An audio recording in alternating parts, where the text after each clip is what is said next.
अस्सलाम वालेकुम। आज से हम पढ़ेंगे ऑब्जेक्ट ओरिएंटेड प्रोग्रामिंग लैंग्वेज जिसे आप ऊप कहते हैं। तो ऊप को स्टार्ट करने से पहले हम कुछ बेसिक कॉन्सेप्ट है उनको रिवाइज कर लेते हैं जो कि आप ऑलरेडी पढ़ चुके हैं फंडामेंटल प्रोग्रामिंग या इंट्रोडक्शन टू प्रोग्रामिंग लैंग्वेज या प्रोग्रामिंग लैंग्वेज के कोर्स में। तो फर्स्ट ऑफ ऑल वो कुछ चीज़ें हैं जो कि आपके सामने स्क्रीन पे शो हो रही होंगी इस जो वीडियो में हम डिस्कस करेंगे। चलिए जी, फर्स्ट ऑफ ऑल हम डिस्कस करते हैं कि प्रिमिटिव डेटा टाइप क्या होती है। प्रिमिटिव डेटा टाइप एक्चुअली में बिल्ट इन डेटा टाइप जो कि आप यूज़ कर रहे होते हैं, जैसे इंटीजर को आपने अगर इंटीजर टाइप की वैल्यू को स्टोर करवाना है उसके लिए हम इंटीजर डेटा टाइप यूज़ करते हैं। फिर आपने कोई करैक्टर वैल्यू स्टोर करवानी है उसके लिए हम करैक्टर टाइप जो है वो डाटा टाइप यूज़ करते हैं। जो कि अगर फॉर एग्जांपल आप कोड लिख रहे हैं उसमें आपने कोई इंटीजर वेरिएबल डिक्लेयर करना है उसके लिए आप यूज़ करते हैं इंट, करैक्टर के लिए CHAR, ठीक है। इसी तरह बूलियन के लिए आप बूल यूज़ करते हैं, कोई भी आपने बूल टाइप का डाटा डिक्लेयर करना हो। या फ्लोटिंग पॉइंट यानी कि डेसिमल वाले नंबर्स को आपने अगर किसी वेरिएबल में स्टोर करवाना है, प्रोग्रामिंग के अंदर आप क्या करते हैं उसको डिक्लेयर करवाने के लिए हम क्या लिखते हैं फ्लोट, उस टाइप का वेरिएबल बनाने के लिए। फिर हम फर्दर अपने रिकॉर्डिंग जो भी हमारी प्रॉब्लम होती है उसके रिकॉर्डिंग उसको आगे लेके चलते हैं। अगर आपने इंटीजर टाइप का लेना है तो इंट यूज़ करेंगे, कैरेक्टर है तो कैरेक्टर टाइप का जो है वो आप डाटा टाइप डिक्लेयर करेंगे। इसी तरह से फर्दर कुछ आगे एग्जांपल्स आएँगी तो उसमें आपको बताऊँगा कि कौन-कौन सी जो हैं वो इंटीजर है, कौन-सा कैरेक्टर है, कौन-सा बूलियन और कौन-सा जो है फ्लोटिंग पॉइंट। नेक्स्ट वन है जी types of operator. Types of operator भी आप काफ़ी हद तक आपको आइडिया होगा क्या होते हैं। Arithmetic operators first of all discuss कर लेते हैं कि अरिथमेटिक ऑपरेटर्स कौन से होते हैं। अरिथमेटिक ऑपरेटर्स आपके वो ऑपरेटर जो कि आप यूज़ करते हैं सिंपल कैलकुलेशन में, लाइक एडिशन है, सब्ट्रैक्शन है, मल्टीप्लिकेशन है, डिवीजन है, ठीक है। फॉर एग्जांपल आपने दो नंबर को ऐड करवाना है, उसके लिए अगर आपने कोई प्रोग्राम लिखना है तो आप क्या उसमें जो ऑपरेटर यूज़ कर रहे होंगे वो अरिथमेटिक ऑपरेटर के अंदर आएंगे। फिर हम बात करते हैं रिलेशन ऑपरेटर के बारे में। रिलेशन ऑपरेटर ऐसे ऑपरेटर जिसमें आप कंपैरिजन कर रहे होते हैं, like greater than, less than, equal to, not greater, ठीक है। इस तरह की जो चीज़ें होंगी वो रिलेशन ऑपरेटर के अंदर आती हैं। फिर एंड पे एक चीज़ आती है लॉजिकल ऑपरेटर, लाइक एंड, और, ठीक है। अगर फॉर एग्जांपल आपने कोई कंडीशन यूज़ की है, अगर जिस तरह हम आगे पढ़ेंगे कंडीशनल स्टेटमेंट, उसमें अगर आप इफ की कंडीशन लगा रहे हैं एंड के साथ या और के साथ, वहाँ पे जो ऑपरेटर यूज़ होंगे उन्हें हम कहते हैं लॉजिकल ऑपरेटर, ठीक है।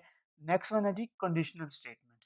कंडीशनल स्टेटमेंट क्या मतलब कंडीशनल स्टेटमेंट? फॉर एग्जांपल कि अगर अगर जैसे अगर ये हो तो ये हो, ये ना हो तो वो हो, ये बात हम करते हैं, ठीक है। अगर ये हो, अगर ये कंडीशन ट्रू हो तो ये वाली जो है स्टेटमेंट एग्जीक्यूट हो, ठीक है। इसी तरह से जिस तरह हम बात कर रहे हैं तो ये प्रोग्रामिंग की लैंग्वेज में इसकी एक जो होती है इफ स्टेटमेंट होगी, उसे हम एक कंडीशन भी कहते हैं, यानी कि ये कंडीशन जो है वो अगर ट्रू होती है तो ये वाली बॉडी जो है इसकी एग्जीक्यूट होगी, अदरवाइज क्या होगा, फॉल्स। इसी तरह से इफ एल्स देखिए, अगर इफ वाली कंडीशन ट्रू है तो वो एग्जीक्यूट होगा, अगर वो फॉल्स हो जाती है तो कौन सी कंडीशन चलेगी, एल्स वाली।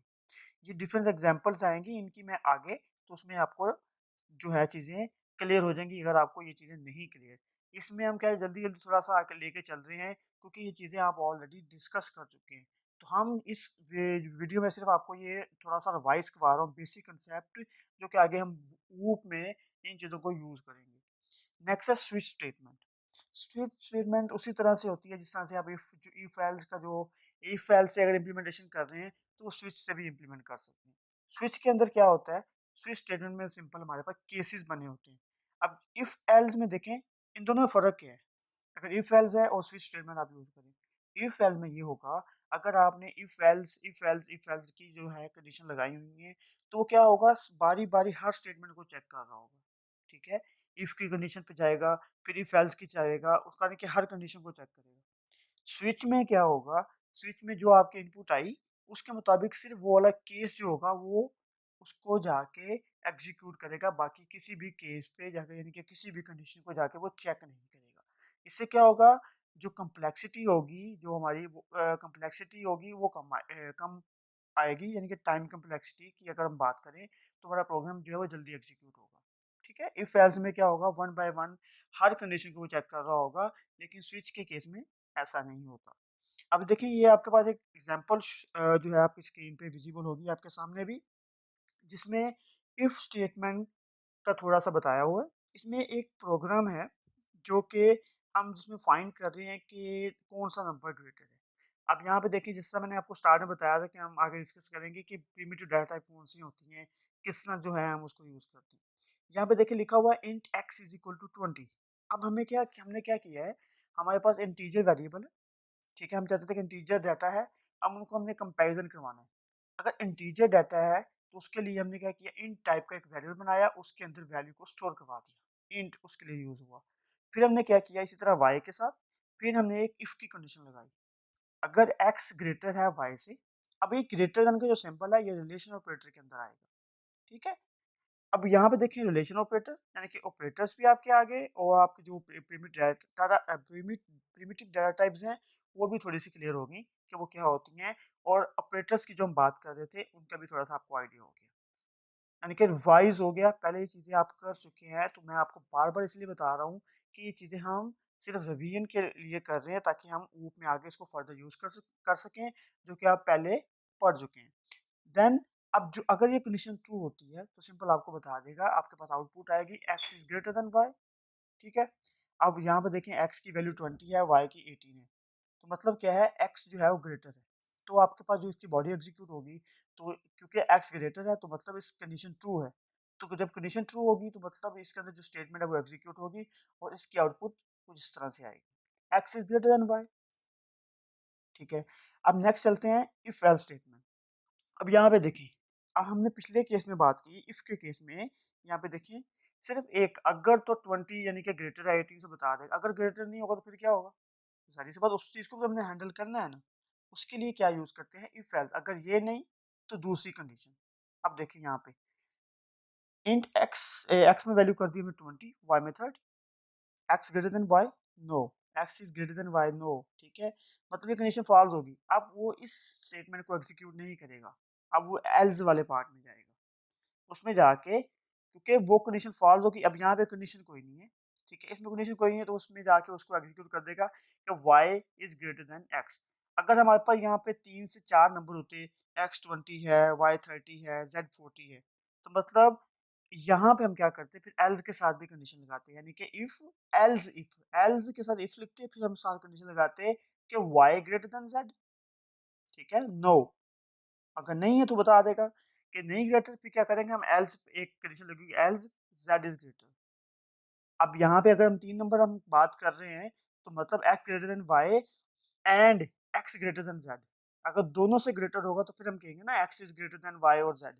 तो मतलब x और y के साथ भी हम इस तरह से कंडीशन में अप्लाई करेंगे। फॉर एग्जांपल अगर यहाँ पे हम एक वेरिएबल बनाते हैं, z की जो वैल्यू है वो 40 है, तो हमें इस कंडीशन को भी तो चेंज करना पड़ेगा ना इसके मुताबिक। फिर हम क्या करेंगे, इफ इस तरह से कुछ लिखेंगे, if x greater than y and का सिंबल जो हम इस तरह से यूज करेंगे, and x greater than z। अगर दोनों से ग्रेटर है तो ये वाली स्टेटमेंट एग्जीक्यूट हो।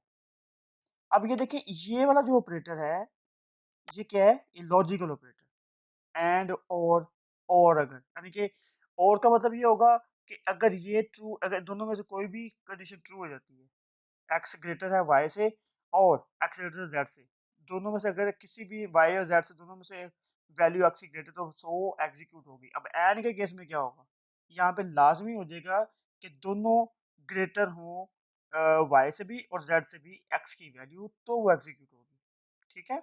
इस चीज को आप इस तरह से भी कर सकते हैं। अब ये जो आपके सामने पहले से कोड लिखा हुआ है इसकी आउटपुट क्या आएगी जी, क्योंकि यहाँ पे x ग्रेटर नहीं है y, तो मतलब एल्स वाला पार्ट एग्जीक्यूट होगा, y is greater then x, ठीक है? y is greater then x। Now हम बात करते हैं अब स्विच स्टेटमेंट के बारे में। अब हमने क्या किया, हमने एक कैलकुलेटर टाइप जो है कैलकुलेटर का हमने कोड लिखा हुआ है, ठीक है? हम चाहते हैं कैलकुलेशन करनी है हमें सिंपल। पहले हमने क्या किया, करैक्टर एक वेरिएबल लिया, ये देखिए यहाँ पे ऑपरेटर, उसमें अब फ्लोट टाइप के हमने दो वेरिएबल ले लिए, number 1 number 2, cout, enter an operator कि आप करना क्या चाहते हैं, एडिशन करनी है, सब्ट्रैक्ट करना है, मल्टीप्लाई करना है या डिवीजन करनी है, ठीक है? तो आप उसमें ऑपरेटर स्टोर कर देंगे। फिर एंटर टू नंबर, अब 2 नंबर एंटर कर देंगे जिन पे वो आप ऑपरेशन परफॉर्म करवाना चाहते हैं। फिर यहाँ पे स्विच का कीवर्ड आएगा। यहाँ पे वो वेरिएबल आएगा जिसमें आपने ऑपरेशन स्टोर करवाया कि हमने कौन सा ऑपरेशन करना है। फॉर एग्जांपल हमें मल्टीप्लाई करवाना है। अब ऑपरेशन के अंदर कौन सा कैरेक्टर पड़ा हुआ है? मल्टीप्लाई का।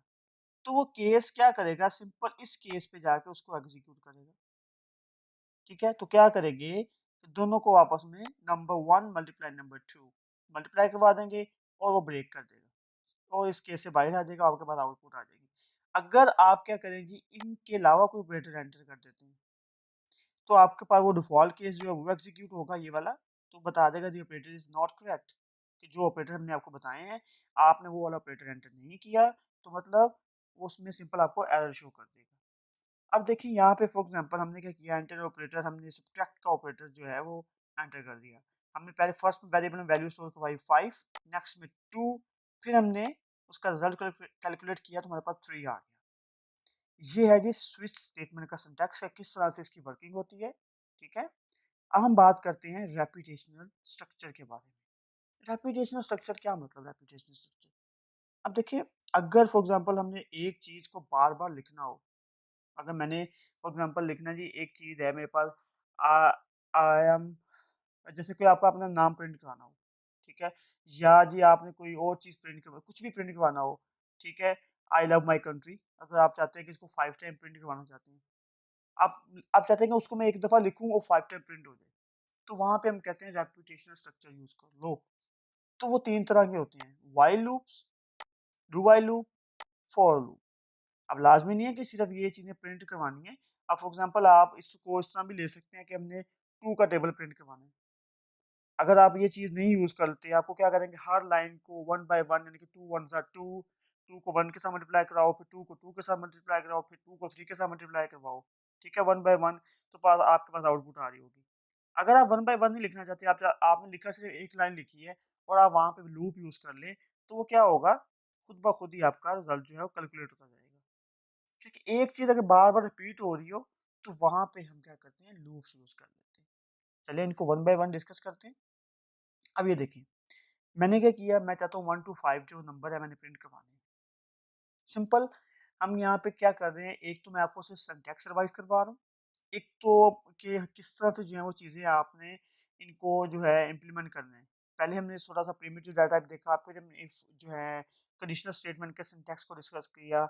इसी तरह से व्हाइल लूप के छोटे से मैंने जो है इनके रेपिटेशन स्ट्रक्चर के छोटे-छोटे प्रोग्राम्स बनाए हुए हैं, ताकि आपको एक चीज़ें क्लियर हो जाएँ कि हम किस तरह से जो है वो लूप्स वगैरह या इफ स्टेटमेंट वगैरह, स्विच वगैरह किस तरह से जो है अप्लाई करते थे, आपको सिंटैक्स थोड़ा-सा क्लियर हो जाए चीज़ों का।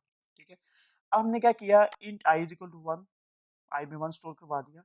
और i less than equal to 5 मतलब ये लूप कब तक चलेगी जब तक i की वैल्यू लेस देन हो 5 से और इक्वल हो 1 2 3 4 5 तक चलेगी।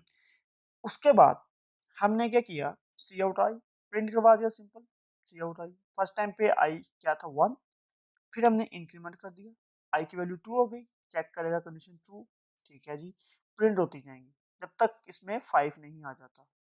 अगर 6 होगा तो वैसे ही क्या करेगा, ये इसको फॉल्स कर देगा, इसका कंट्रोल इस लूप से बाहर आ जाएगा और प्रोग्राम जो होगा एग्जिट कर जाएगा। अब ये देखिए यहाँ पे आपके पास आउटपुट क्या आ रही है, 1 2 3 4 5। अब इसी तरह से फॉर लूप का थोड़ा सा सॉरी डू वाइल का जो है सिंटैक्स आप देखें, उसमें किस तरह से इसको प्रिंट कराएंगे। वाइल और डू वाइल में क्या फ़र्क है, ये चीज़ आपने याद रखनी है।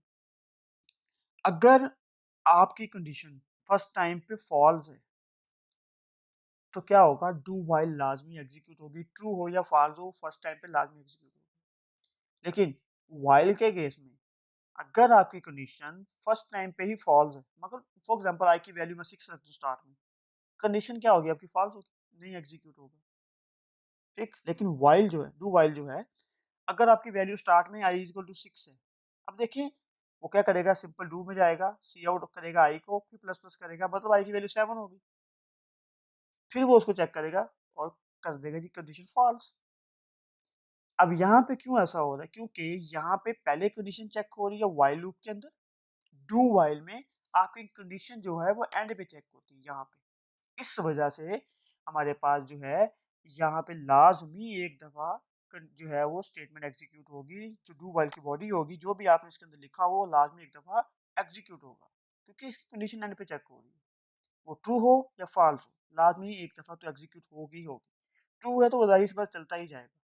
ठीक है, यहाँ पे भी सिंपल हमने 1 टू 5 नंबर प्रिंट करवाए हैं उसी तरह से, तो आपके पास आउटपुट आएगी 1 2 3 4 5। ओके, अब फॉर लूप का थोड़ा सा सिंटैक्स देख लें। हमने क्या किया, यहाँ पे सिंपल हम सम करवा रहे हैं।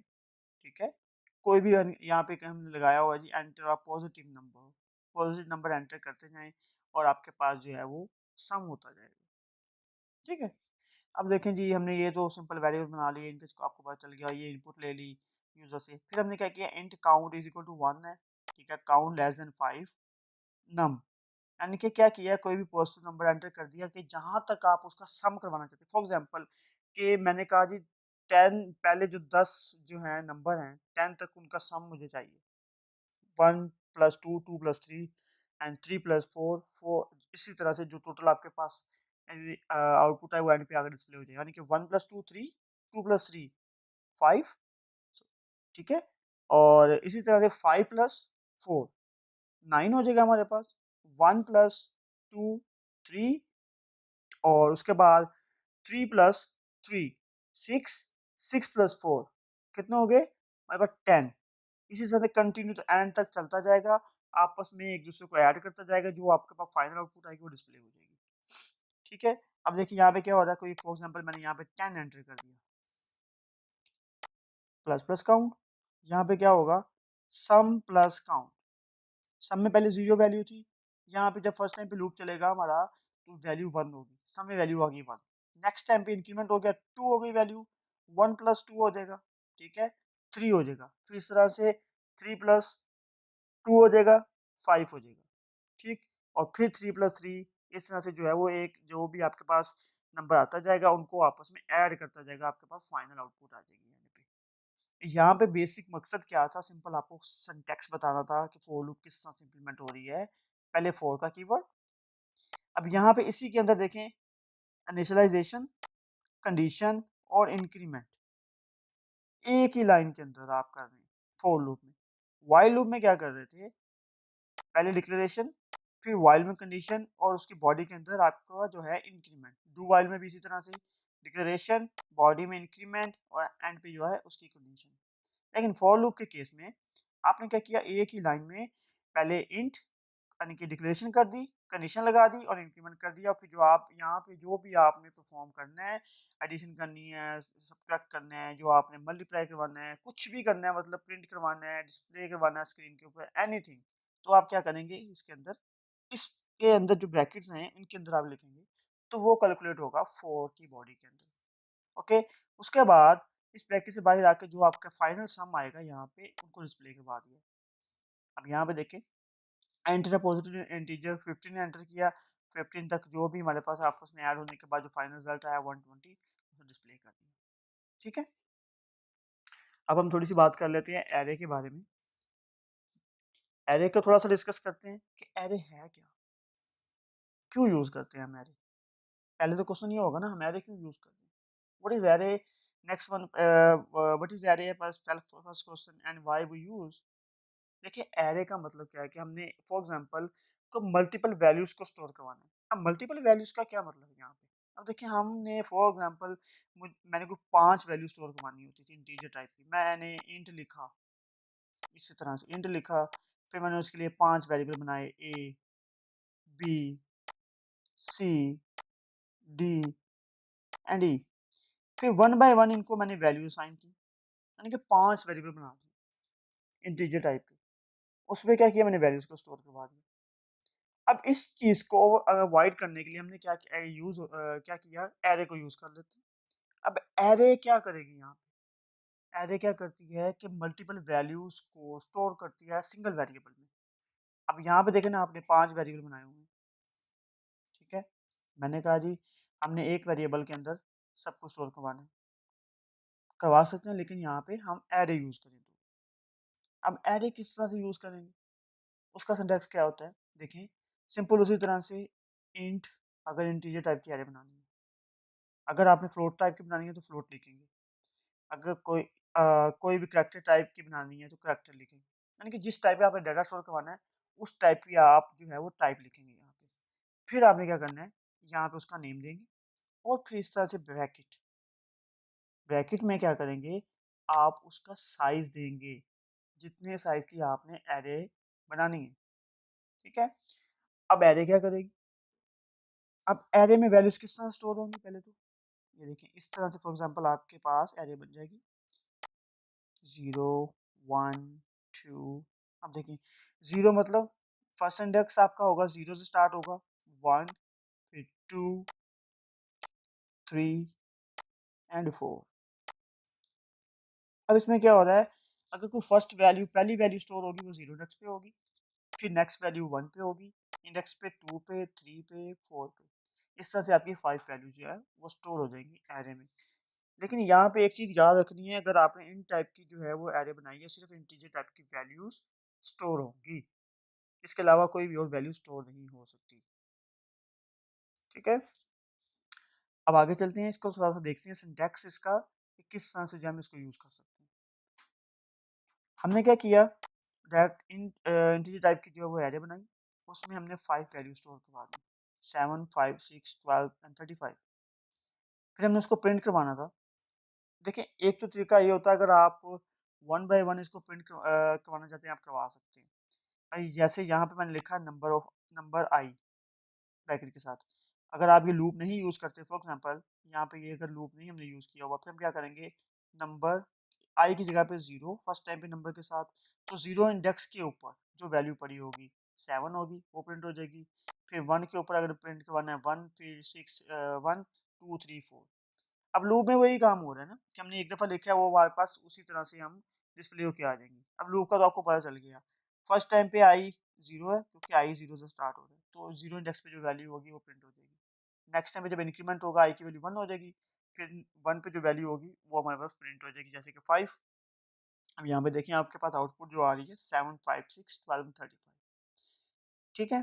तो एरे का जो बेसिक सिंटैक्स भी हमने देख लिया कि हम किस तरह से इसको जो है यूज़ करते हैं, किस तरह से वैल्यू इसमें इनिशियलाइज़ करवाते हैं। ये सारी चीज़ें जो हैं आप ऑलरेडी जो है फंडामेंटल ऑफ प्रोग्रामिंग के कोर्स में पढ़ चुके हैं, तो यहाँ पे सिर्फ मैं आपको रिवाइज़ करवा रहा हूँ। फिर हम क्या करेंगे, आगे जो है आगे नेक्स्ट वीडियोज़ में हम कंटिन्यू करेंगे कि किस तरह से जो है ऊप में इन चीज़ों को हम यूज़ करेंगे। ठीक है? अब थोड़ी-सी बात करते हैं फंक्शन के बारे में। What is function? What is function?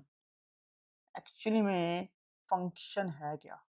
देखिए, फंक्शन उसी तरह से एक ब्लॉक ऑफ कोड होता है, ठीक है? ये कब जो है एग्ज़ीक्यूट होगा, जब हम इसको कॉल करेंगे। पहले तो बात है हम फंक्शन यूज़ क्यों करते हैं? देखें, अगर आप एक कोड बार-बार लिख रहे हैं, बार-बार लिख रहे हैं, मैंने कुछ लाइनें लिखी, लाइन ऑफ कोड लिखा, अब मुझे आगे भी उसकी ज़रूरत पड़ गई, फिर मुझे वो बार दोबारा से लिखना पड़ेगा। अब उस चीज़ को अवॉइड करने के लिए हम क्या कर लेते हैं, एक फंक्शन बना लेते हैं। जब हम फंक्शन बना लेते हैं, ठीक है, तो हम क्या करते हैं, सिर्फ़ उसको फंक्शन को कॉल करते हैं। तो वो जो उस फंक्शन में अंदर हमने लिखा होता है, वो एग्ज़ीक्यूट हो जाता है।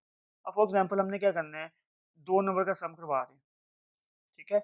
उसके लिए अगर हम 3 से 4 लाइनें लिख रहे हैं कोड की, अगर एक दफ़ा मैंने सम करवाया, फिर मैंने क्या किया, 2 मेरे पास 2 और नंबर आ गए, मैंने उनको ऐड करवाना है, फिर उनके लिए मैंने सेपरेट से कोड लिखा, फिर 2 और आगे मुझे सेपरेट से कोड लिखना पड़ा।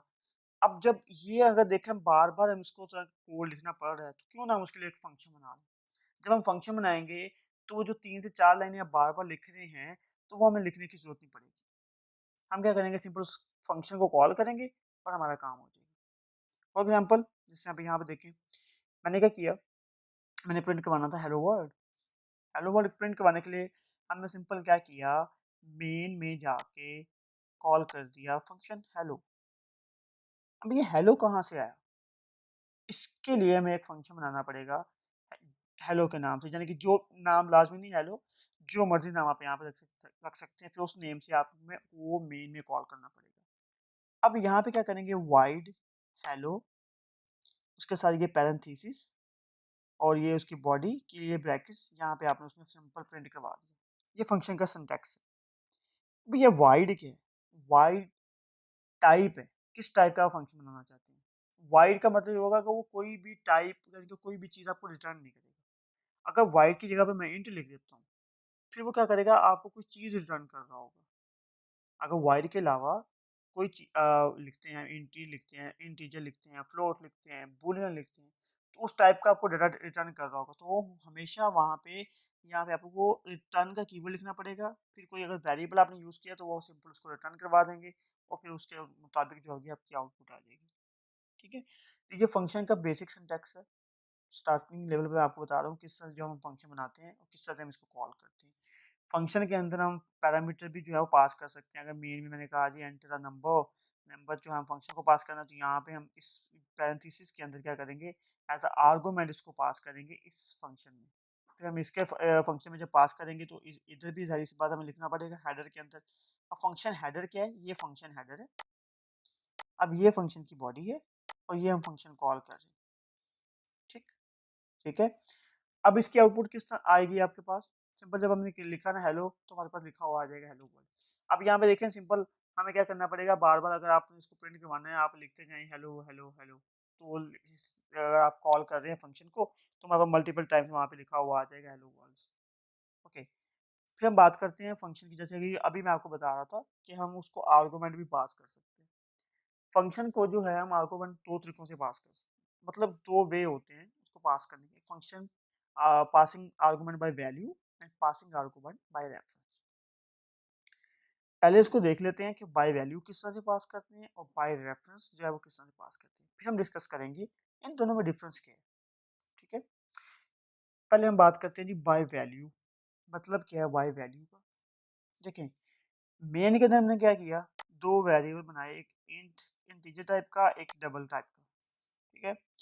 डिस्प्ले नंबर का जो फंक्शन था, जो हमने बनाया हुआ है, उसको हमने 2 वेरिएबल पास करी। नंबर 1, नंबर 2 जो कि अभी हमने डिक्लेयर किए। नंबर 1 में 5 वैल्यू है, नंबर 2 में 5.5। अब ये फंक्शन क्या करेगा, इसमें हमने क्या किया void display int n n 1। अब देखिए यहाँ पे ज़ाहिर सी बात है फर्स्ट वाला जो हमारा वेरिएबल था वो इंट टाइप का था, दूसरा था फ्लोट टाइप का या डबल जो भी आपने, क्योंकि डबल जो है वो फ्लोट में ही आता है, इनके साइज़ का फ़र्क होता है कि कितने उसमें अगर फ्लोट ले रहे हैं तो उसका साइज़ जो होगा कम होगा, डबल जो होगा उसमें ज़्यादा टाइप का जो है वेरिएबल स्टोर हो सकता है। ठीक है? हमने ऊपर क्या किया फ्लोट। अब इसमें क्या होगा, यहाँ पे 5 होगा, यहाँ पे 5.5, इसी तरह से यहाँ पे 5 और 5.5। The int number is display करवाया सिंपल हमने उसको, डबल नंबर इज n2। तो जैसे ही हमने लिखा डिस्प्ले नंबर तो आपके पास उसी तरह से डिस्प्ले होके आ जाएगा। ठीक है? अब बात करते हैं पास बाय वैल्यू का क्या मतलब है। जब आपने बात की ना पास बाय वैल्यू, इसका मतलब ये है कि जब हमने यहाँ पे भी नंबर 1 लिखा, नंबर 2 लिखा और यहाँ पे भी इंट n1 लिखा और फ्लोट n2 लिखा, तो मतलब क्या है हमने सिर्फ ये इसकी जो है वैल्यू पास की है। तो मतलब इसका ये होगा कि अगर यहाँ पे वेरिएबल हमने बनाया हुआ है इसकी मेमोरी में अपनी जगह है। ठीक है? जब इंट नंबर 1 लिखा इसने हम मेमोरी में अपनी एक जगह बनाई। जब हमने यहाँ पे लिखा इंट n1 तो एक नया वेरिएबल क्रिएट हुआ मेमोरी के अंदर, उसने भी अपनी जगह अलग से बनाई, यानी कि एक स्पेस एक्स्ट्रा यूज़ हुई। इसी तरह से यहाँ पे भी एक्स्ट्रा यूज़ हुई। 2 वेरिएबल हमने यहाँ पे डिक्लेयर कर लिया, 2 यहाँ पे, यानी कि 4 वेरिएबल हमने डिक्लेयर किए जिनकी ये तो हमने यूज़ किया ना एक्स्ट्रा स्पेस क्रिएट हो गई। अब ये क्या होगा जब हम कोई चेंजिंग करेंगे, अब देखें वैल्यू का मतलब समझिएगा यहाँ पे हमारे पास 5 है और 5.5 है। अगर हमने सिंपल यहाँ पे इसको प्रिंट करवा दिया या कोई भी हमने ऐड किया, तो कुछ भी हमने किया, कोई भी ऑपरेशन नंबर परफॉर्म कर दिया इस फंक्शन के अंदर रहते हुए, फिर हमने कॉल किया इस फंक्शन को, तो क्या होगा उसकी आउटपुट हमारे पास आ जाएगी। फिर हम क्या करेंगे अगर सी आउट नंबर 1 लिखें और नंबर 2 लिखें, तो क्या होगा यही हमारे पास नंबर प्रिंट होंगे 5 और 5.5। ठीक है? क्योंकि हम क्या कर रहे हैं पास बाय वैल्यू, इसमें ये फ़र्क होगा। पास बाय रेफरेंस जब आप कर रहे होंगे, जब आप रेफरेंस दे रहे होंगे, रेफरेंस में ये होता है अगर यहाँ पे आपने वेरिएबल बनाए हुए हैं इंट नंबर 1 और डबल एंड 2 और इसका रेफरेंस देके आप पास कर रहे हो इन वेरिएबल्स का, तो फिर यहाँ पे क्या होता है इस जगह पे वो अलहदा से मेमोरी में क्रिएट नहीं होते। सिंपल क्या होता है कि उसका रेफरेंस, उसका एड्रेस यूज़ कर रहे होते हैं। फिर अगर इन वेरिएबल को अगर आप कोई वैल्यू अगर चेंज कर रहे हैं या स्वैप कर रहे हैं, कोई अपडेट कर रहे हैं, तो यहाँ पे अगर फंक्शन के अंदर रहते हुए भी कर रहे हैं, तो वो इन पे भी इफ़ेक्ट होगा क्योंकि जैसे हमने फंक्शन कॉल किया आपके पास वैल्यू डिस्प्ले हो गई। फिर आप देखें काउट नंबर 1, तो वो जो नंबर 1 में वैल्यू 5 नहीं आपके पास प्रिंट होगा। जो आपने यहाँ पे चेंजिंग की होगी वैल्यूज़ वो आपके पास डिस्प्ले होगी। क्योंकि आपने क्या किया, उस मेमोरी पे जाके, उस एड्रेस के ऊपर जाके उस वैल्यूज़ को चेंज किया है, ठीक है? ये होता है दोनों में फ़र्क। पास बाय वैल्यू क्या करता है, सिंपल उस वैल्यू को जाके चेंज करता है। जब भी आपने क्या करना है कि अगर पास बाय वैल्यू कर रहे हैं तो उसमें जब आप फंक्शन को हर आर्गुमेंट जो पास कर रहे होंगे वो लहदा से जो होंगे वो मेमोरी में क्रिएट होंगे, न्यू वेरिएबल। लेकिन पास बाय रेफरेंस में ऐसा नहीं होता। वो क्या करता है, उस वेरिएबल का प्रीवियस का रेफरेंस यूज़ कर रहा होता है। अगर हम उसमें कोई चेंजिंग करते हैं वो उस वेरिएबल में चेंज हो जाता है। दोनों में सिर्फ ये फ़र्क है। अब देखिए यहाँ पे पास बाय रेफरेंस आपको थोड़ा-सा और क्लियर हो जाएगा। हमने क्या किया, 2 वेरिएबल हमारे पास इंट ए 1 है जिसमें वैल्यू पड़ी हुई है, बी में 2 है। अब हमने इसको प्रिंट करवा दिया बिफोर स्वैपिंग। हम क्या कर रहे हैं कि स्वैप करना चाह रहे हैं। हमने कहा स्वैप ए बी का फंक्शन कॉल किया। अब इस फंक्शन में क्या हो रहा है, अब देखें ए और बी, हम पैरामीटर जो है उसको आर्गुमेंट जो है पास किए ए बी। अब ए बी जो हमने पास किया int and and 1 int and 2। अब ये जो एंड का सिंबल यहाँ पे आ गया है, इसका क्या मतलब है कि इसका मतलब ये है कि ये इस वेरिएबल का रेफरेंस यूज कर रहा है, इनका रेफरेंस, ना कि न्यू वेरिएबल क्रिएट करेगा। ए का रेफरेंस यूज करेगा और बी का सिर्फ, यानी कि इनका एड्रेस जो है वो यूज करेगा। यहाँ पे न्यू वेरिएबल जो है वो क्रिएट नहीं होंगे, यानी कि इनकी कॉपी यूज करेगा, आप ये कह सकते हैं। न्यू वेरिएबल नहीं मेमोरी में क्रिएट हो रही, इसी मेमोरी पे जाके इनको चेंजिंग कर रहा हो। फिर हमने यहाँ पे इन टेम्प के नाम से एक वेरिएबल बनाया। टेम्प के अंदर n1 को स्टोर कर दिया, n1 को n2 की वैल्यू असाइन कर दी और n2 में टेम्प स्टोर कर दिया। अब इससे क्या होगा, n1 में हमारे पास 2 आ जाएगा और n2 में हमारे पास 1 आ जाएगा, यानी कि वैल्यू स्वैप होगी।